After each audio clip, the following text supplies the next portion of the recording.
পাকের শুকর। আল্লাহ পাক আমাদেরকে মুসলমানদের, আমাদের মুসলিম ভাইদের অন্তিম মুহূর্তে আমাদেরকে তাদের পাশে দাঁড়ানোর জন্য সুযোগ দিয়েছেন। এজন্য আমরা আল্লাহ পাকের দরবারে শুকর আদায় করি আলহামদুলিল্লাহ।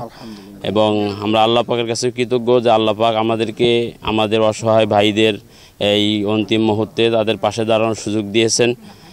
এবং আলহামদুলিল্লাহ আমরা আমাদের সাধ্য অনুযায়ী যথেষ্ট চেষ্টা করেছি এবং আমরা এটা ধারাবাহিকতা আরও বাকি রাখবো ইনশাআল্লাহ। এখন আমরা কিছু সামগ্রী নিয়ে ইনশাআল্লাহ রওনা দেব। কিছুক্ষণের মধ্যে আমরা দেখতে পারতেছি আমরা সকলেই আমাদের এখানে আমাদের অসহায় ভাইদের জন্য শুকনো খাবারের ব্যবস্থা করা হয়েছে, তাদের জন্য ঔষধের ব্যবস্থা করা হয়েছে। খাবারের মধ্যে আমাদের চিরা আছে, গুড় আছে, মুড়ি আছে এবং বিস্কিট আছে, টোস্ট আছে। অর্থাৎ একটা মানুষের সার্বিক চলার জন্য, সাময়িকভাবে তার জীবনকে রক্ষার জন্য যতটুকু প্রয়োজন আমরা অতটুকু ইনশাআল্লাহ চেষ্টা করেছি। এবং সাথে সাথে যারা এই বন্যাত অবস্থায় বিভিন্ন রোগে আক্রান্ত হয়ে থাকেন, যেরকম ডায়রিয়া, কলেরা, জ্বর ইত্যাদি এই ধরনের অসুস্থ ব্যক্তিদের জন্য আমরা ওষুধও যথেষ্ট পরিমাণ নিয়েছি। বাকি এতটুকু তো যথেষ্ট নয়, তাদের জন্য যে পরিমাণ প্রয়োজন ওই পরিমাণ আমরা পারি নাই। বাকি যারা আমরা এখনও তাদের পাশে দাঁড়াইতে পারি নাই তাদের কাছে আমাদের বিনীত অনুরোধ থাকবে যে আমরা সকলেই এই মুহূর্তে আমরা তাদের পাশে দাঁড়াই। আমাদের দেশের অবস্থা কি অবস্থা এটা আমাদের সামনে, সকলের সামনে স্পষ্ট আছে। আমরা এই অবস্থায় ভাইদের পাশে দাঁড়াই এবং আমরা সকলের কাছে এটাই আবেদন করব যে ভাই বিত্তবান ভাইয়েরা আছেন, যাদেরকে আল্লাহ পাক তৌফিক দিয়েছেন, তারা এই মুহূর্তে পাশে দাঁড়ানো। কারণ হাদিসের মধ্যে আসেছে রাসূলুল্লাহ সাল্লাল্লাহু আলাইহি ওয়াসাল্লাম আমাদেরকে এটাই শিক্ষা দিয়েছেন যে দুস্থ, দুর্দস্ত, অভাবগ্রস্ত, বিপদগ্রস্ত এদের পাশে দাঁড়ানো। কারণ হাদিসের মধ্যে নবী সাল্লাল্লাহু আলাইহি ওয়াসাল্লাম আমাদেরকে এটা বুঝেছেন, আল মুসলিমু কাজাসাদিন ওয়াহিদিন ইনিস্তাকা আইনুহু ইস্তাকা কুল্লুহু। সমস্ত মুসলমান এক শরীরের মতো। এক জায়গায় যদি ব্যথা হয়, এক জায়গায় যদি এরকম ব্যথিত হয়, যে তার ব্যথায় সকলেই ব্যথিত হওয়া, তাদের পাশে দাঁড়ানো এটা আমাদের দায়িত্ব। এটা তাদের অসহায় অবস্থায় তাদেরকে সাহায্য করে না, বরঞ্চ আমাদের উপর দায়িত্ব তাদের পাশে দাঁড়ানো। সেই দায়িত্ব পালনার্থেই আমরা আমাদের সাধ্য অনুযায়ী চেষ্টা করেছি।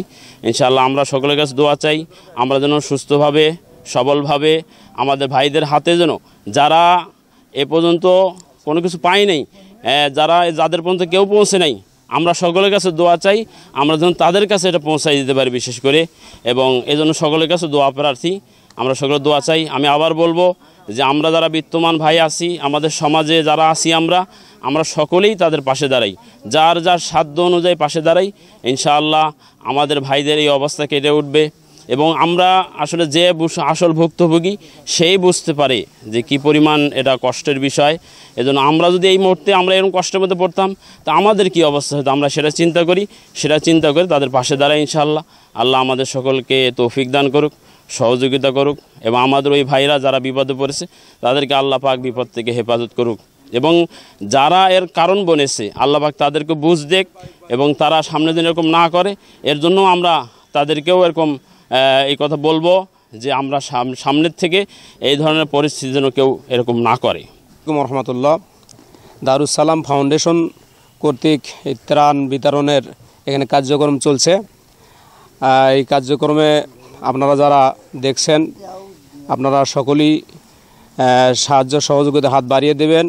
আমরা যেন এই আপনাদের সাহায্যগুলো নিয়ে ঠিকভাবে পৌঁছে দিতে পারি। এখানে খাবার ভেতর শুকনো খাবার আছে, পানি আছে, চিড়ে আছে, মুড়ি আছে, গুড় আছে এবং ছোট ছেলেদের জন্য ঔষধের হলো প্যারাসিটামল আছে, কাশের ঔষধ আছে ইত্যাদি আর কি। খাওয়ার জন্য যতটুকু শুকনো খাবার প্রয়োজন এখানে আছে। আপনারা যারা এগুলো দেখছেন আপনারা সাহায্য সহযোগ করবেন। এই ধারাটা যেন আমরা চালু রাখতে পারি। আল্লাহ যেন আমাদের সকলকে তৌফিক দান করেন। এই বলে দারুস সালাম ফাউন্ডেশনের পক্ষ থেকে যারা আজকে বন্যায় যারা আক্রান্ত, আজকে আমাদের পক্ষ থেকে তাদেরকে ত্রাণ দেওয়া হবে। আমাদের দারুস সালাম ফাউন্ডেশনের আরও অন্যান্য কাজ আছে, যেমন আমরা রমজানের সময় আমরা ইফতার বিতরণ করি এবং আমাদের বিভিন্ন সময় আরও যে দুর্যোগের মুহূর্তগুলো আছে সেই সময় আমরা বিভিন্নভাবে আমরা এরকম সাহায্য করে আসি। তো যাই হোক, আমাদের সামনেই যে বিষয়টা সেটা হলো আজকে আমাদের ব্রাহ্মণবাড়িয়া কুমিল্লা, নোয়াখালী বিভিন্ন অঞ্চলের লোকেরা আজকে পানিতে আবদ্ধ। তাদের জন্য খাস করে দোয়া করব, আল্লাহ তাআলা যেন তাদেরকে গায়বী মদদ দ্বারা আল্লাহ তাআলা যেন তাদেরকে সাহায্য করে। এবং আমি আমার পক্ষ থেকে যেমন আমরা দারুস সালাম ফাউন্ডেশন, আস-সুন্নাহ ফাউন্ডেশন, আরও যারা সেলিব্রিটিরা বিভিন্নভাবে সাহায্য সহযোগিতা করে আসতেছে, আজকে আমাদের সমাজের যারা ধনাঢ্য ব্যক্তি তাদের কাছে আকুল আবেদন, আজকে আমাদের সেই বন্যায় আক্রান্ত ব্যক্তিদের পাশে আপনারাও দাঁড়ান। আমরা যেমন দাঁড়ানোর প্রচেষ্টা করতেছি, আপনারাও চেষ্টা করবেন। আর আমরা আমাদের এই যে দারুস সালাম ফাউন্ডেশনের কার্যক্রম যেন আমরা সামনে আরও আগাইতে পারি, এর সাহায্য প্রয়োজন। আপনারা যারা ধনাঢ্য ব্যক্তি আছেন, আমাদের এই যে নাম্বারগুলো দেওয়া আছে এই নাম্বারগুলোতে আপনারা যোগাযোগ করে অবশ্যই আপনারা ত্রাণ সামগ্রী পাঠানোর চেষ্টা করবেন। আর আমাদের এখানে প্রয়োজনীয় যে শুকনো খাবার সেগুলো আছে, এবং প্রয়োজনীয় যে ওষুধ যেমন জ্বর, তারপরে পাতলা পায়খানার জন্য স্যালাইন, সমস্ত আসবাবপত্র নিয়ে আজকে আমাদের রাত্রে রওনা হবে ইনশাল্লাহ। আমাদের জন্য দোয়া করবেন, আমরা যেন এই কার্যক্রম সামনে আরও আগাইতে পারি। আর আপনারা যারা ধনাঢ্য ব্যক্তি দেওয়ার নিয়ত করছেন, দারুস সালাম ফাউন্ডেশনের যারা এইরকম অধীনস্থ ব্যক্তি আছে তাদের কাছে আপনারা যোগাযোগ করে দেওয়ার চেষ্টা করবেন ইনশাল্লাহ। শ্রাবণপুর দারুস সালাম ফাউন্ডেশন থেকে অতীতেও দেখেছি, বর্তমানে দেখছি। তো সাম্প্রতিক সময়ে যে বন্যার্থ চলতেছে ফেনী, নোয়াখালী, সেগুলোর উদ্দেশ্যে এই দারুস সালাম ফাউন্ডেশন থেকে যে ত্রাণের ব্যবস্থা করেছে, আলহামদুলিল্লাহ রীতিমতো যতটুকু আমাদের সাধ্য এলাকাবাসী এবং ফাউন্ডেশন থেকে যতটুকু মানুষের পাশে দাঁড়ার মনে করি ততটুকু চেষ্টা করা হচ্ছে ইনশাল্লাহ। এবং এই ত্রাণ কার্যক্রম আমাদের আরও অব্যাহত থাকবে। এবং যারা বন্যার্থ অবস্থায়, অসহায় অবস্থায় আছে, আমরা সবাই যেন তাদের পাশে থাকার চেষ্টা করি। তাদের এই দুর্দিনকে মোকাবেলা করার আমরাই একমাত্র হাতিয়ার।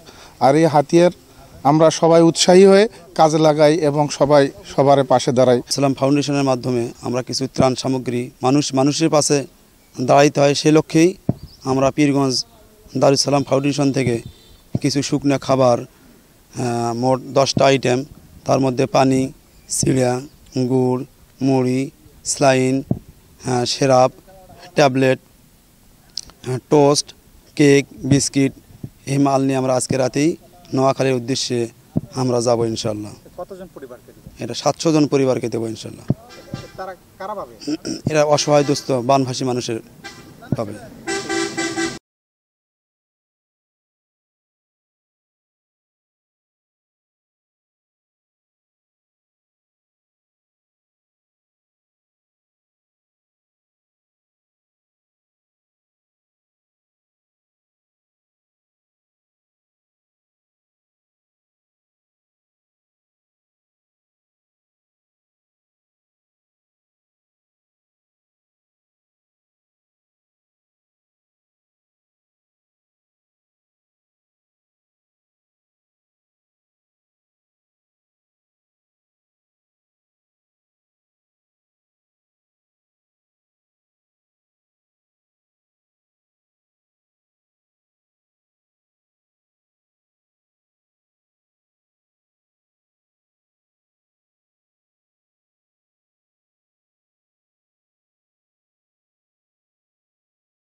ইজি বাই ইলেকট্রনিক্স, এখানে খুচরা ও পাইকারি এবং সহজ কিস্তিতে সিঙ্গার, যমুনা ও অল্টারনেটিভ ফ্রিজ সহ সকল পণ্য বিক্রি করা হয়।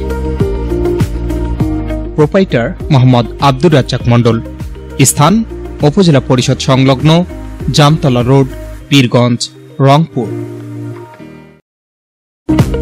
আলম সার প্যালেস, এখানে TV, fridge, rod, cement, shallow machine ও পাওয়ার টিলার সহজ কিস্তিতে বিক্রি করা হয়। Proprietor Mohammad mister Alam. স্থান খালাসপীর, পীরগঞ্জ, রংপুর।